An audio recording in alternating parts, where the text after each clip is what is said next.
Last lecture में ये समझा था कि नवोदय एग्जाम देने के लिए सिलेबस क्या होगा। आज से हम मैथमेटिक्स के रूप में नवोदय का पहला लेक्चर स्टार्ट करने जा रहे हैं। और सबसे बड़ी बात है मैथमेटिक्स के अंदर मैंने आपसे पिछले लेक्चर में चर्चा की थी कि मैथमेटिक्स में हमें कितने नंबर आना चाहिए, जो कि बहुत ही महत्वपूर्ण है। अब यहाँ पर हमारा संख्याओं के प्रकार में पहला स्टार्टिंग होता है प्राकृत नंबर से, नेचुरल नंबर। ठीक है, इंग्लिश में इसे कहते हैं नेचुरल और हिंदी में बोलते हैं प्राकृत। प्राकृत संख्याएं क्या होती है? प्राकृत संख्याएं वे संख्याएं होती है जो काउंटिंग में काम आती है। अब लिखा प्राकृत और कह मैं काउंटिंग रहा हूं, तो काउंटिंग से अर्थ है कि गिनते में काम आए, गिनने में काम आए। किन्हीं भी वस्तुओं को जब हम गिनेंगे, हमारे पास उंगलियां हैं, उंगलियों को गिनेंगे, हम काउंटिंग करेंगे इनकी, तो 1 2 3 कहाँ से गिनती चालू होती है? 1 से स्टार्ट होती है। कोई भी चीज़ को आपको गिनने को बोला जाए कि आप अपनी क्लास के बच्चों को गिन कर आइए, तो आप कहाँ से स्टार्ट करेंगे? जनरली सामान्यतः हर बच्चा 1 से ही स्टार्ट करेगा। तो जो संख्याएं 1 से स्टार्ट होती है उन्हें हम काउंटिंग नंबर भी कहते हैं और नेचुरल नंबर भी कहते हैं, क्योंकि यह प्रकृति के नंबर है। सबसे पहले गिनती ही आई है, उसके बाद सब कुछ एप्लीकेशन मैथमेटिक्स की बनी है।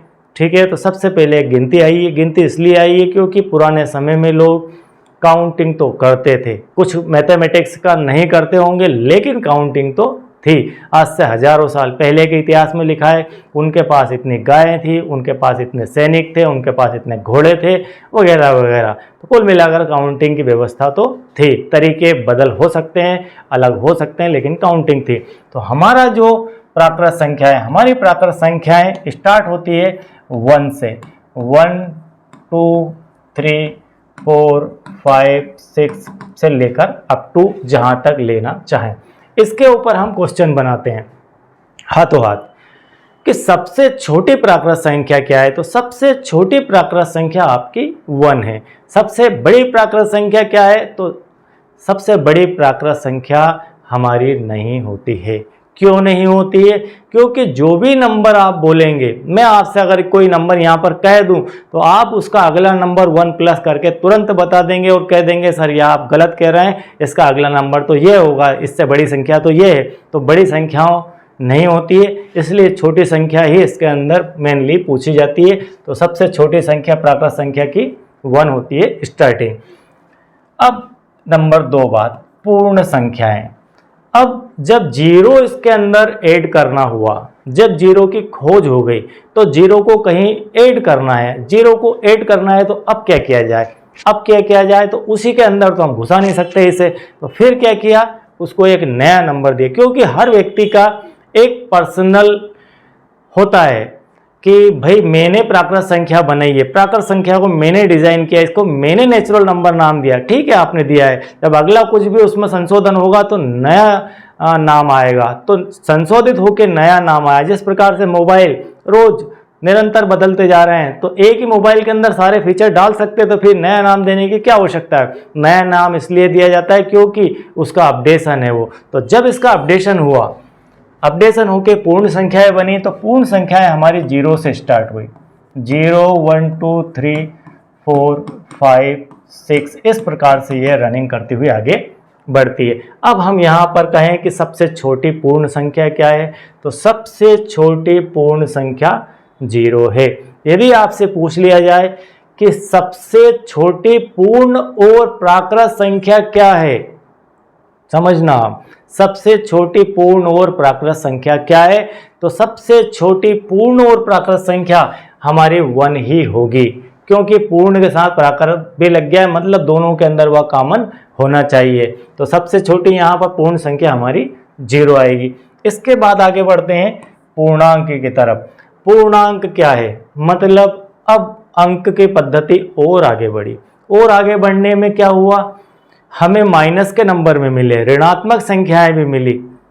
फिर उन्हें कहाँ रखा जाए? तो उन्हें सम्मिलित करते हुए पिछली संख्याओं में हमने एक नया नाम निकाला संख्याओं में, पूर्णांक। तो पूर्णांक को हम इंटीजर भी कहते हैं और पूर्ण को होल नंबर कहते हैं। तो इंटीजर में सारे ऋणात्मक, यहाँ से स्टार्ट करेंगे तो ऋण 5, ऋण 4, ऋण 3, ऋण 2, ऋण 1, 0, 1, 2, 3, 4 से अप टू, ठीक है। इधर भी है और उधर भी है, ये आपकी संख्या रेखा भी होती है। तो सारे ऋणात्मक नंबर, सारे धनात्मक नंबर और 0, ये सब मिलकर एक बंच बनते हैं और इसे हम कहते हैं पूर्णांक नंबर, ठीक है। पूर्णांक संख्याएं कहलाती है। तो ये हमारे पूर्णांक है, इसके ऊपर क्रॉस क्वेश्चन अभी हम बनाएंगे। उसके बाद नंबर आता है परिमेय संख्याओं का, कि परिमेय संख्याएं क्या होती है।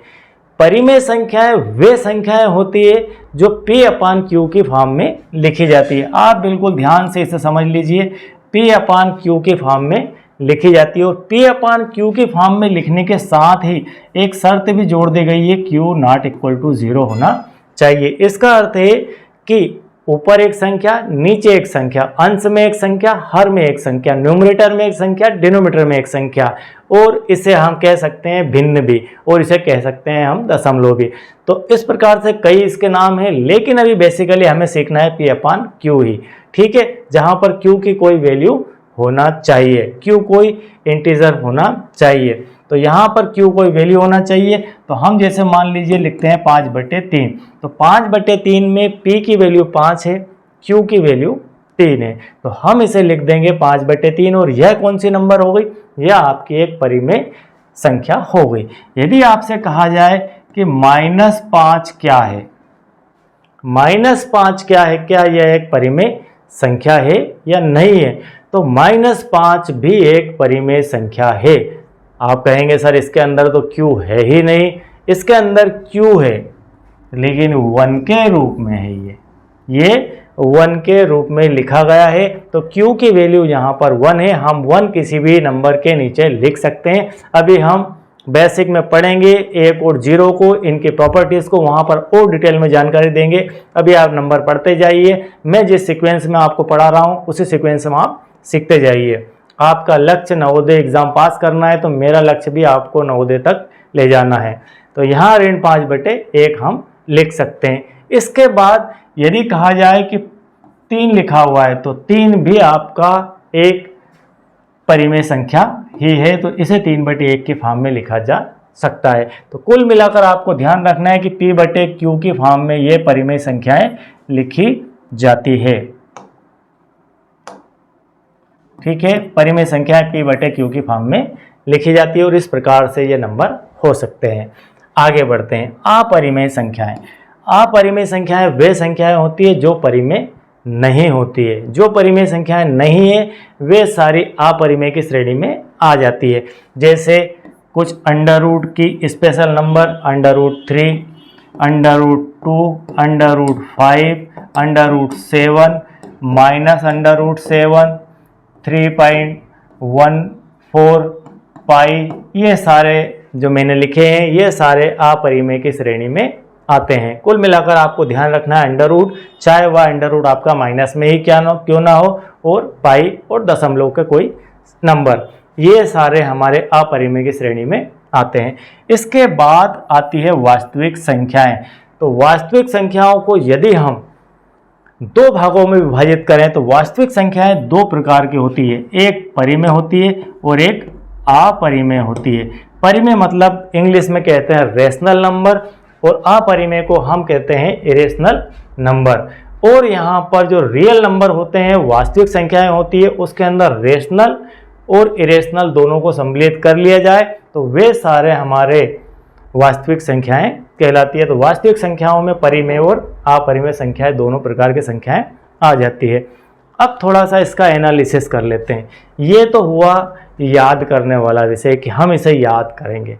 मैं आपको एक ट्रिक दिखाता हूँ, एक तरीका दिखाता हूँ समझने का, सीक्वेंस का।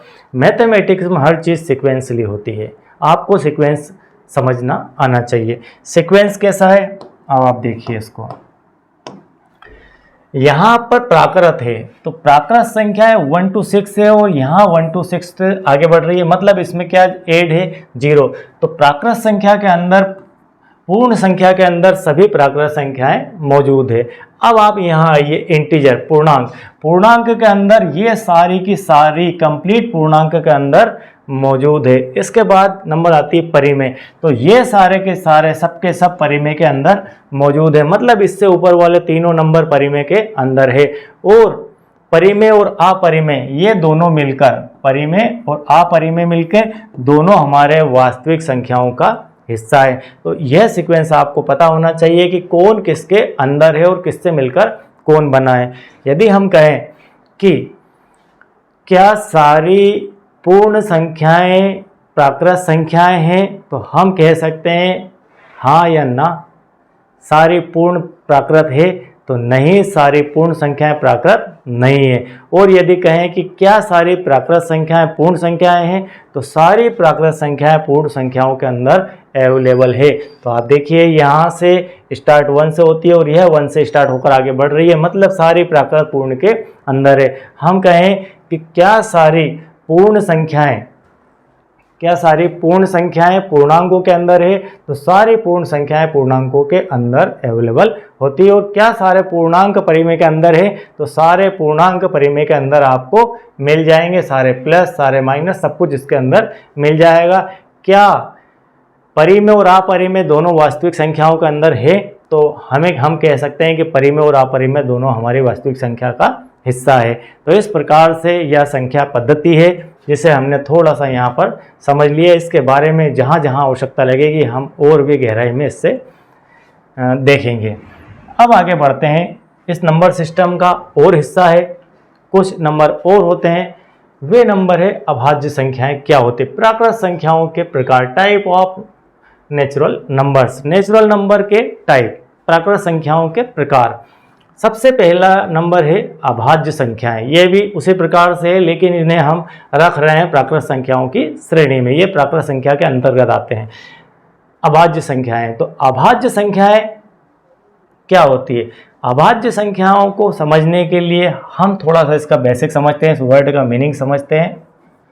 अ और भाज्य, हम दो टुकड़े इसके कर देते हैं।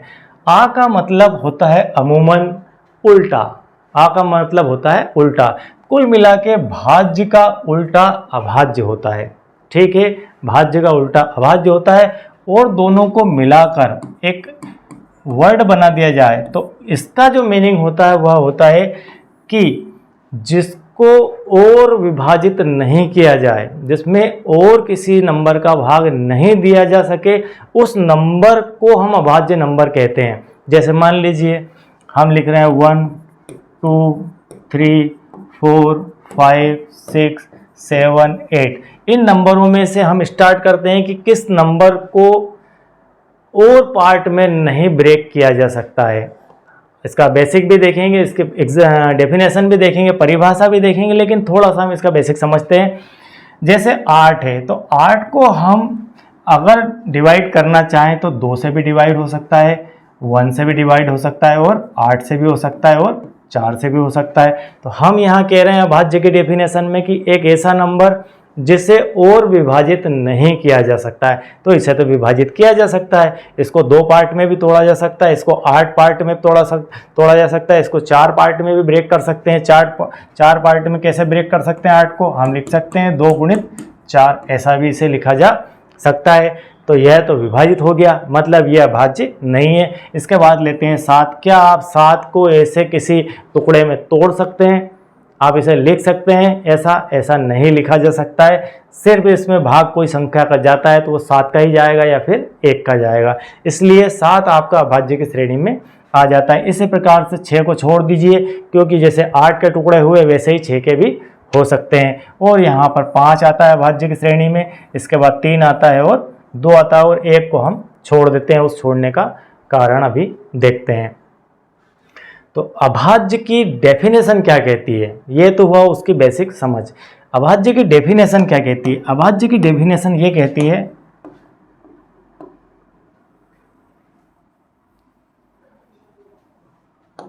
अभाज्य की परिभाषा ये कहती है कि जिन संख्याओं के अंदर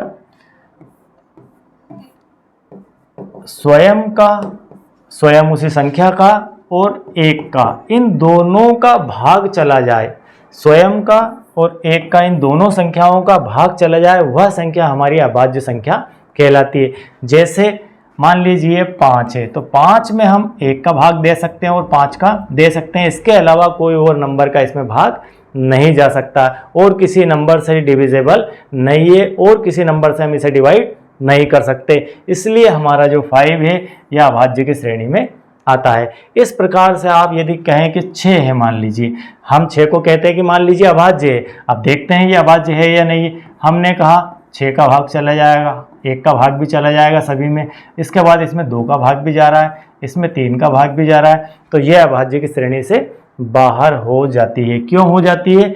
क्योंकि इसमें 1 और 6 स्वयं और 1 स्वयं संख्या हो गई और 1 में सभी का भाग चले जाए तो 1 और 6 इनका भाग तो जाएगा, इसके अलावा किसी का नहीं जाना चाहिए, लेकिन जा रहा है 2 और 3 का भाग, इसलिए हम इसे अभाज्य की श्रेणी से बाहर रखते हैं। तो यह हुई हमारी अभाज्य की बेसिक समझ।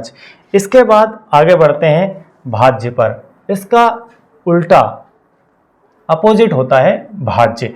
तो अभाज्य को छोड़कर बाकी के नंबर हमारे जो बचते हैं वो सब भाज्य हैं।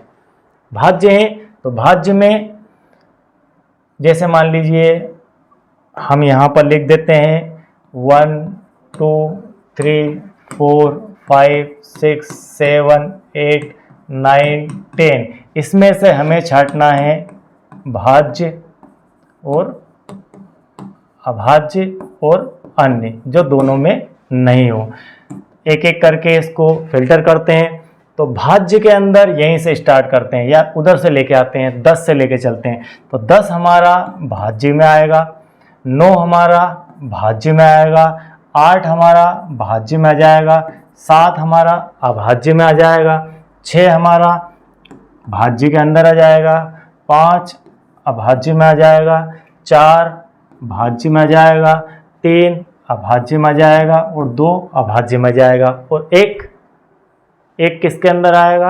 एक ना तो भाज्य है ना ही अभाज्य है। ठीक है, ऐसा क्यों?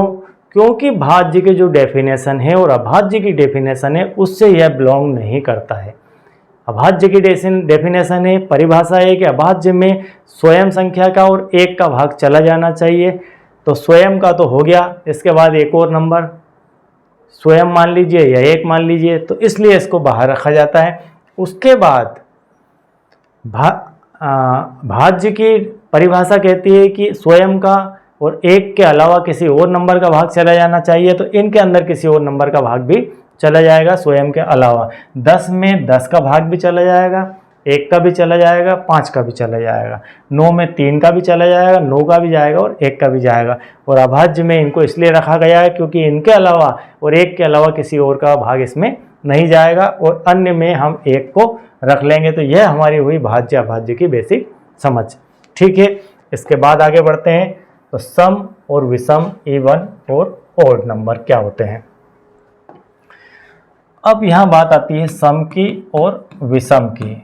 एक तरफ सम है और एक विषम है, इवन और ऑड। ठीक है, सम को इंग्लिश में कहा जाता है इवन और विषम को कहा जाता है ऑड। सम नंबर वे होते हैं जो पेयर में हो सकते हैं। जैसे मान लीजिए यहाँ पर मैं कुछ बंच बनाता हूँ, ये इस प्रकार से कुछ रखा हुआ है, कुछ वस्तुएं रखी है। अब हम इनको एक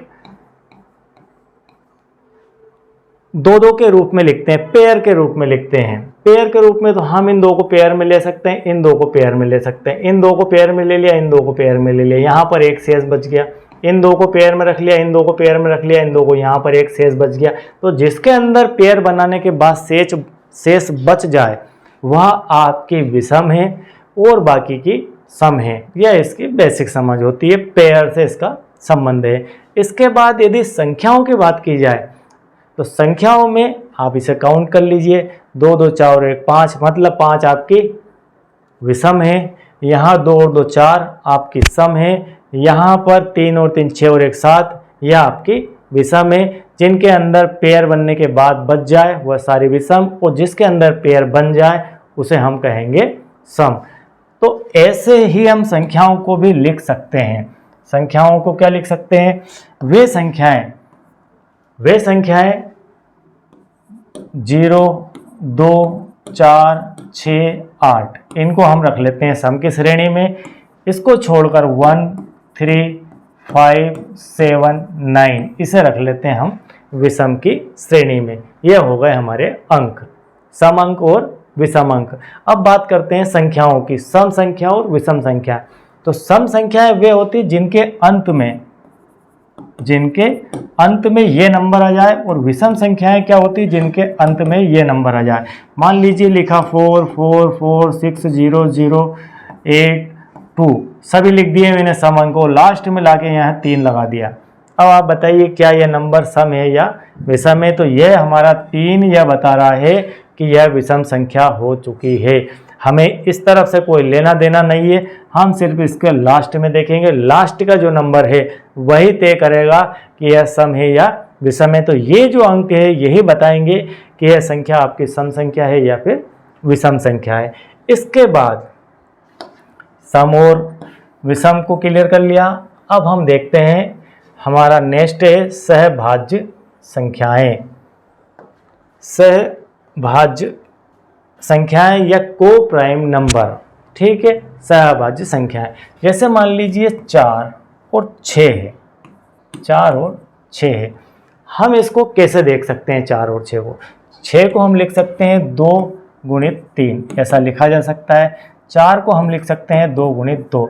इन दोनों के बीच में कोई एक ऐसा अंक है, ऐसा नंबर है या दोनों के बीच में है, तो हम कह सकते हैं यहाँ पर कि ये जो 2 है इन दोनों के बीच में है, इन दोनों के बीच में है, तो ये नंबर आपका सहभाज्य नहीं है 4 और 6। इसके विपरीत यदि हम देखें 3 और 5, 3 और 5 को यदि हम गुणनखंड के रूप में लिखें तो इसे 3 गुणित 1 के रूप में लिखा जा सकता है और इसे 5 गुणित 1 के रूप में लिखा जा सकता है। तो यहाँ पर एक ही ओनली कॉमन है। तो जिन संख्याओं में सिर्फ गुणनखंडों को देखने पर कॉमन हमें एक मिले, हम एलसीएम और एचसीएफ पढ़ते समय इसको और विस्तारित रूप से पढ़ेंगे।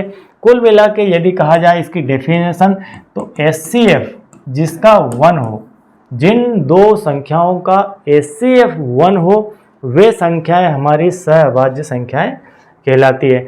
जिनका हाईएस्ट कॉमन फैक्टर 1 हो, जिनके बीच में कॉमन गुणनखंड 1 हो, वे सारी संख्याएं हमारी क्या संख्याएं कहलाती है?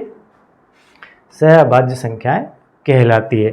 हम इसे इस प्रकार से समझ सकते हैं कि उनके बीच में कॉमन फैक्टर कुछ भी नहीं होना चाहिए। तो इसे हम सहभाज्य की श्रेणी में रखेंगे, और यदि कॉमन फैक्टर मिल जाता है, जैसे यहाँ पर 2 मिल गया दोनों के बीच में, तो हम इसे सहभाज्य की श्रेणी से बाहर कर देंगे और इन दोनों को सहभाज्य में रख लेंगे, क्योंकि इन दोनों के बीच में कॉमन फैक्टर ओनली 1 है।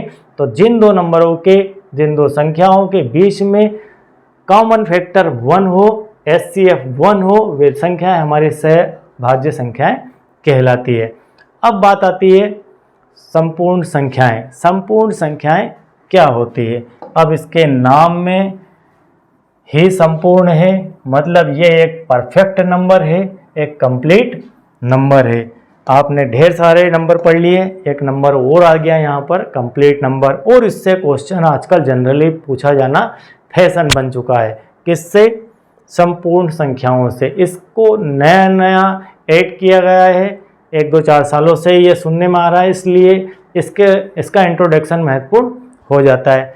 तो परफेक्ट नंबर या संपूर्ण संख्याएं वे संख्याएं कहलाती है जिन संख्याओं के गुणनखंड, पहले हम देखते हैं गुणनखंड 6 है मान लीजिए, हम इसको गुणनखंड के रूप में लिखें तो 2 गुणित 3 गुणित 1 लिख सकते हैं, ठीक है।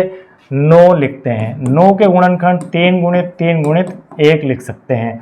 अगर हम लिखें 18 के गुणनखंड, तो 18 को लिख सकते हैं 2 या 6 या 18 और 1 लास्ट में, इस प्रकार से लिखा जा सकता है।